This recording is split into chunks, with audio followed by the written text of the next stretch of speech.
Ah oui, papa, maman, cher honorable, chère excellence, votre satisfaction est notre devoir. Voici la solution rapide pour toute activité de transactions immobilières en RDC. Pour la vente, l'achat, la gestion,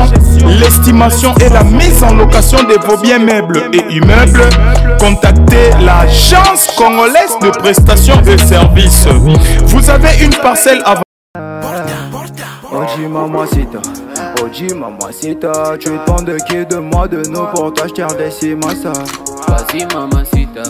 Oji mamacita, en plan ensemble je t'ai dit je t'aime à travers les miningas. Oji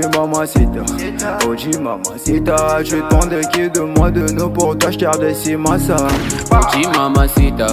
Oji mamacita, en plan ensemble je t'ai dit je t'aime à travers les miningas. Quand je pense à toi je suis pas allé, je suis BG encore. Tu t'en fous de mes reproches et de mes erreurs qui sont moches. La bonne j'arrange mes souvenirs dans la rage, je deviens rage quand je suis dans le mbote libota nanga mbote na bino nde kaka botangaki na annonce wana ke awa toza na Prince Willery parce que le pont totala eza entre direction Willery au to telemi to bato bandeli awa na Moshi. Donc tokotana na ba avenue tota lupango to bandana na avenue voilà a tokoti na avenue référence ya avenue ezali terrain PLZ donc bomona ba poto na gauche et puis à place basala moi ba teka ba mitraille tout ça donc bomoni terrain eza na gauche terrain on de ba bengaka terrain ya PLZ donc toye kota lelo moko quelque part awa na ebike ebele ba resepela na yango pour mingi bat balingaka lingwala donc mikolo tozongeli pe na lingwala to tshela bino biloko oyo bolingaka donc on a ba commune pe oyo bolingaka donc on a ba commune précise ndenge bosenga biso toujours total pangmo awa ils en a des portes à locataire et puis ça $400 le mois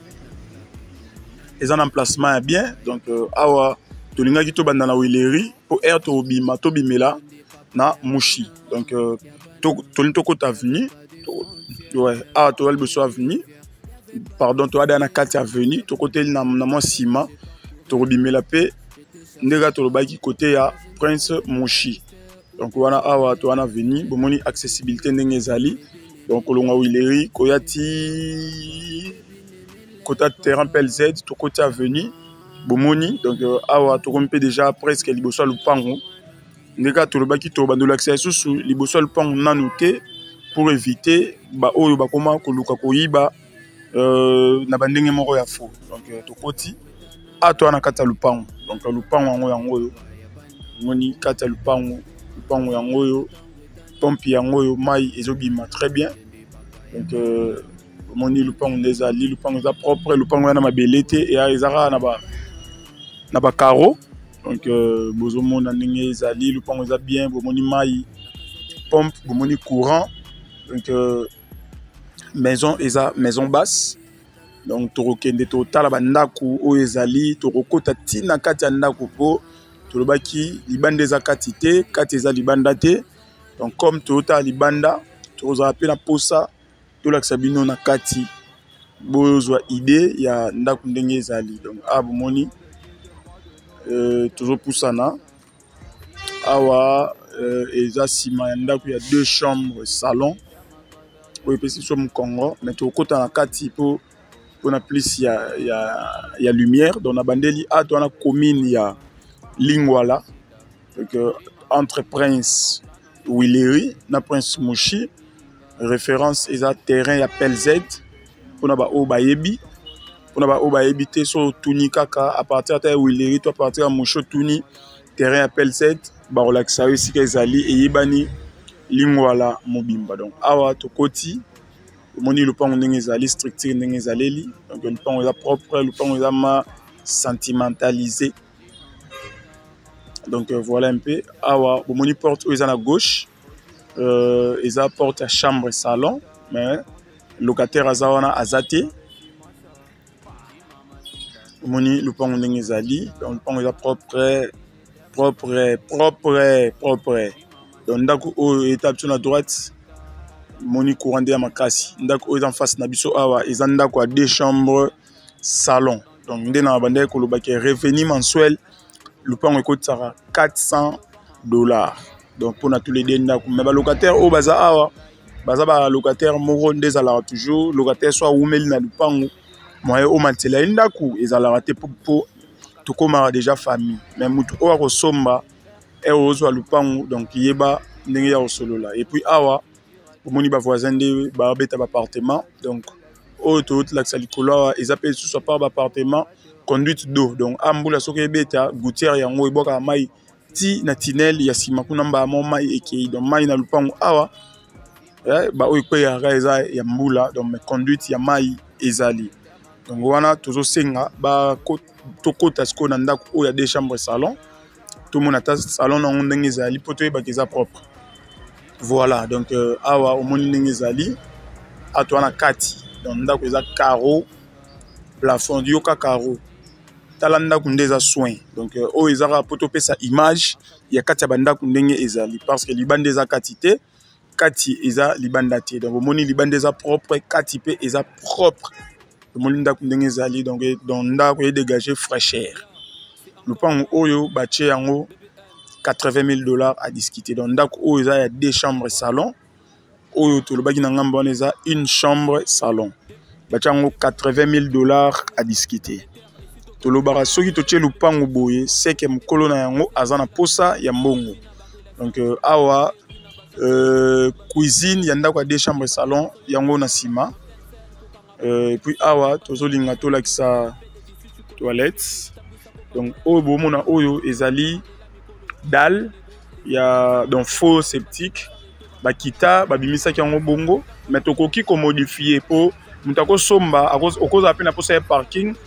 de faux septique wana ba ko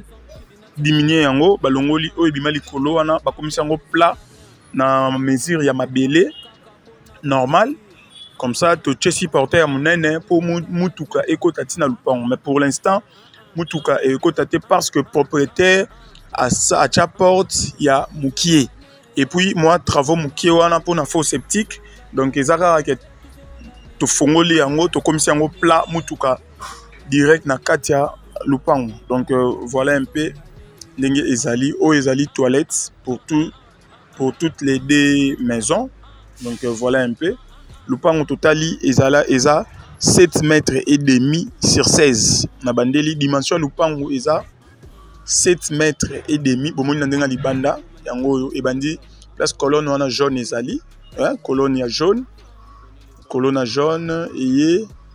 ti awa na colonne ya jaune oyo donc voilà un peu eza 7 mètres et demi sur 16 na deux portes ba locataire revenu mensuel eza $400 donc awa to bimeli siko poto bimana Prince Amouchi parce que to côté la na Willery to côté la pega na ndenga systématique à Willery a siko to bimeli na direction mususu oyo ebe même soti na Prince ya Mouchi donc wana ngana rosuka awa ba bonne chance na ba o ba roza intéressé oya roza intéressé benga biso lupango eza soin ma mto eza propre mukolo na yango azape na posa ya mbongo parce que mutu so achelo ne na vente c'est que azana ba projet na ye donc mbongo oyo ozana yango benga biso to solola to yeba pe ko développer donc biloro o bat balingara yango yo osombi eloko ezokoti sambala moko quelque chose que osombi terrain vide o ba oluku banda ko tonga tout ça ils allaient vraiment ambri donc on a pas pris à boy na balingwala ils habilo mo boy photo we la to sombara pour écouter la biso quelque chose donc voilà un peu wana ngana tiki bino donc a tozo bima poto koma na Mouchi bonne chance à tout le monde bye bye Edingo mate big boss manager oh mon bébé Tingoma c'est la tata ngwetana la lola peto monana yende papa ya bana oh mon bébé Tingoma c'est la tata ngwetana la lola peto monana yende papa ya bana Purchase your track today. oh yende papa ya bana T'es mon cœur, t'es ma life, tu es tout pour BBM. Ne change pas, restez comme Mirabi, les caméléons s'adaptent dans tous les couleurs. Mais ne prends jamais la couleur de l'amour que j'ai pour toi est plus fort que tout, ouais. Quand tu es à mes côtés, ouais, je suis l'homme des plus terrés, ouais. Bébé, bébé, tu brilles déjà comme une étoile. Oh mon bébé, Tingoma, c'est la tatango etana. Nalola peto mon nana, yoni papa yabana. Oh mon bébé, Tingoma, c'est la tatango etana. Nalola peto mon nana, yoni papa yabana. Yabana. Purchase your track today. Oh yoni papa yabana.